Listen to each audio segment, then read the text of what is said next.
This is the Miller philosopher. Most Tolkien fans are aware of what caused the downfall of Numenor, that forever changed Middle-earth afterwards and always possible. Their insatiable desire for immortality that was then hyped up by Sauron to a desire at all costs. I tackled this idea in some of my earlier videos that I'll leave in a link below if you're interested. But for this particular video, I'm going to ask the sacrilegious elephant in the room question of, did the Numenoreans deserve immortality? Now, the simple answer, of course, is no. It was against the plan of Uru-Iluvatar, and, as I said in those videos before, mortals were not built to handle the extreme sensitivities and changes in their perception of time and reality that immortality costs. The ring race and what happened to Numenoreans who tried to prolong their lives are perfect examples of this when it's tried to be broken. In the case of the ring race, it leaves their spirits in a state between life and death for a prolonged period of time. However, the Numenoreans told the emissaries of the Valar, long before their downfall, that they believed themselves worthy of immortality because of the sufferings and deeds of their ancestors during the First Age. That their ancestors, the Edain, had never committed the sin against the Valar that led to the Noldor elves being exiled in the first place, and in large part led to the Beleriand Wars. So, from this perspective, were they right? Well, let's play Morgoth's advocate here and examine the Numenorean perspective. I can see why the Numenoreans would think this. Their fear plays off a misunderstanding of the gift of mortality and the cost of immortality.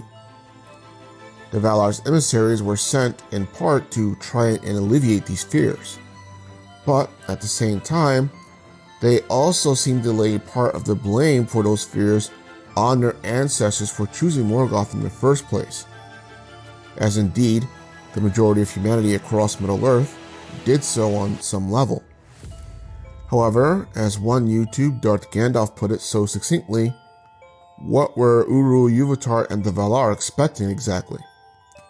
The Numenorian perspective of the case reflects their ancestors' long-dormant beef with the elves, that they were abandoned by the West, the good guys. There was no emissary from Valinor that came to humans like Orme did with the elves. And Uru? Well, where do we start? It's said that Iluvatar had tried to speak to mortals through nature, but that mortals couldn't completely comprehend it. Yet, if this was all Uru's plan, then shouldn't he have not known about this in the first place? That this misunderstanding was going to happen? What Morgoth and Sauron did right, in their own evil and twisted way, was to copy, in a sense, Orome's first meeting with the elves in the First Age. Appear to the new species as a visible, tangible, and speaking creature, as it were, that they can interact with physically and understand more clearly. This was the only way men could understand anything from the immortals, really, which is why they more or less got along so well with the Noldor. And because of this interpretation of their past, Numenoreans saw their ancestors not only as innocent victims in a larger game that they could never understand, but as also overcoming that immense baggage with great loss and suffering through their many migrations and the subsequent wars in Beleriand.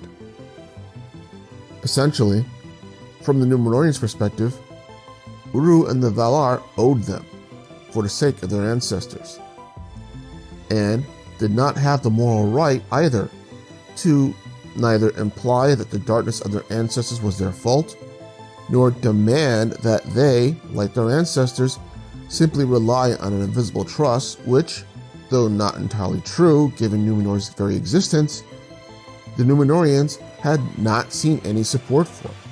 Essentially, the absentee parent has no right to demand the obedience of their child for which they were never there for in the first place. Now, if you are a traditional Tolkien enthusiast I can imagine this making you somewhat defensive or even insulting the author's intention when he was trying to create these stories. And I'm not trying to do it either. At the same time, within the context of the story only, again, I can empathize with where the Numenoreans are coming from.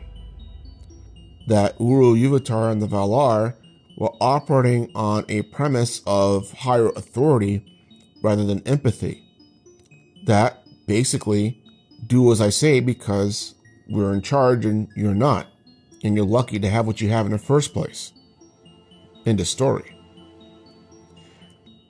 Yet, despite that, at the end of the day, the Numenoreans still should not have gotten immortality, because despite the questionable circumstances, the fact remains that humanity simply was not built for it.